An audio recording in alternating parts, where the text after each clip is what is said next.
Hello all, welcome back to Shwetahari vlogs. ఈ వీడియోలో మనం ఇప్పుడు విజయవాడ దగ్గరలో ఉన్న అమరావతి వెంకటపాలెంలోని టీటీడీ టెంపుల్ని అయితే చూడబోతున్నాం. ఈ టెంపుల్ యొక్క స్పెషాలిటీ ఏంటంటే ఇది సేమ్ మన పెద్ద తిరుపతిలో ఉన్న నమూనా ఆలయంలానే ఉంటుంది.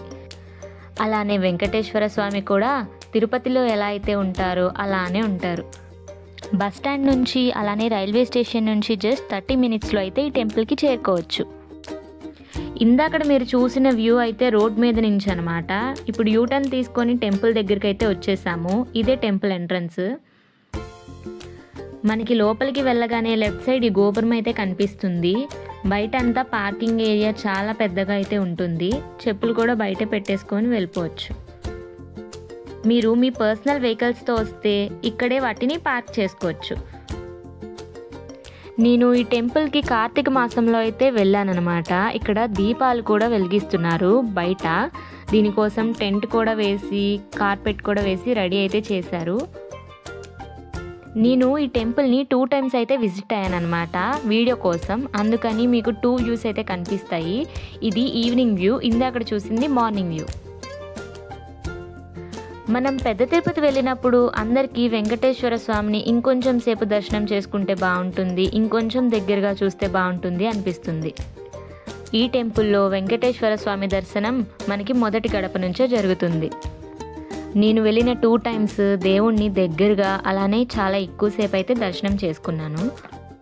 ఇప్పుడైతే లోపల టెంపుల్ ఎలా ఉందో కూడా చూపించేస్తాను. మనం టెంపుల్ లోపలికి ఎంటర్ అవగానే ధ్వజస్తంభం అయితే కనిపిస్తుంది ఎదురుగా. ఈ టెంపుల్ సేమ్ పెద్ద తిరుపతిలా ఉన్నప్పటికీ కొంచెం దానితో పోలిస్తే స్పేషియస్గా అనిపిస్తుంది. ఇంకా ప్రదక్షిణం చేస్తూ టెంపుల్ ఫుల్ వ్యూ అయితే చూపించేస్తాను, చూసేయండి. అన్నట్టు ఈ టెంపుల్ టైమింగ్స్ ఏంటంటే మార్నింగ్ 6 AM అయితే ఓపెన్ చేస్తారు, నైట్ 8 వరకు ఉంటుంది. మీరు టెంపుల్ లోపలికి వెళ్ళాలనుకుంటే ధ్వజస్తంభం ముందే స్టెప్స్ అయితే ఉంటాయి. అలానే దర్శనం అయిపోయిన తర్వాత టెంపుల్కి లెఫ్ట్ సైడ్లో నుంచి అయితే బయటకు అయితే వస్తాము.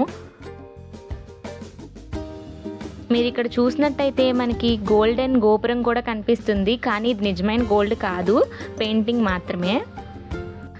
అలానే మీరు దర్శనం అయిపోయిన తర్వాత విమాన వెంకటేశ్వర స్వామిని దర్శించుకుంటారు కదా, ఇక్కడ కూడా అలానే విమాన వెంకటేశ్వర స్వామి అయితే గోపురం మీద మనకి కనిపిస్తారు. మీరు ఇక్కడ చూసినట్టయితే సేమ్ పెద్ద తిరుపతిలో లాగే ఇక్కడ కూడా విమాన వెంకటేశ్వర స్వామి అయితే ఉంటారు గోపురం మీద. కొంతమంది పెద్దవాళ్ళు ఉంటారు, తిరుపతి వెళ్దాం అనుకుంటారు కానీ ట్రావెలింగ్ అయితే చేయలేరు. అలాంటి వాళ్ళని ఈ ప్లేస్కి తీసుకొస్తే చాలా హ్యాపీగా ఫీల్ అవుతారు. సేమ్ తిరుపతి వైబ్స్ని ఇస్తుంది. ఇలా ఒక ప్రదక్షిణం కంప్లీట్ అయిపోయిన తర్వాత మేమైతే టెంపుల్లోకి వెళ్ళి దర్శనం అయితే కంప్లీట్ చేసేసుకున్నాము. చాలా బాగా జరిగింది దర్శనం. మొదటి గడపలో నుంచి వెంకటేశ్వర స్వామిని మాకు కావాల్సినంతసేపు చూడనిచ్చారు. లోపల ఫోటోలు తీయకూడదు కాబట్టి లోపలైతే చూపించలేకపోయాను.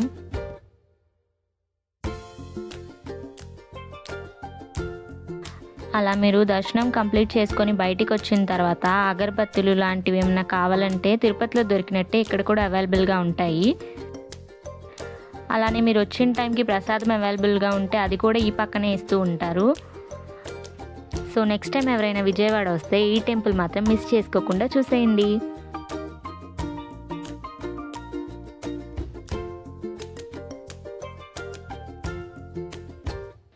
నెక్స్ట్ వీడియోలో ఈ టెంపుల్కి దగ్గరగా ఉన్న మరికొన్ని ప్లేసెస్ని అలాగే టెంపుల్స్ని అయితే చూపించేస్తాను. అప్పటి వరకు స్టే ట్యూన్. వీడియో నచ్చితే లైక్ చేయండి. అలాగే మీరు ఈ టెంపుల్కి ఎవరితో అయితే వెళ్దాం అనుకుంటున్నారో వాళ్ళకి షేర్ చేయండి. Please don't forget to subscribe Shwetahari vlogs.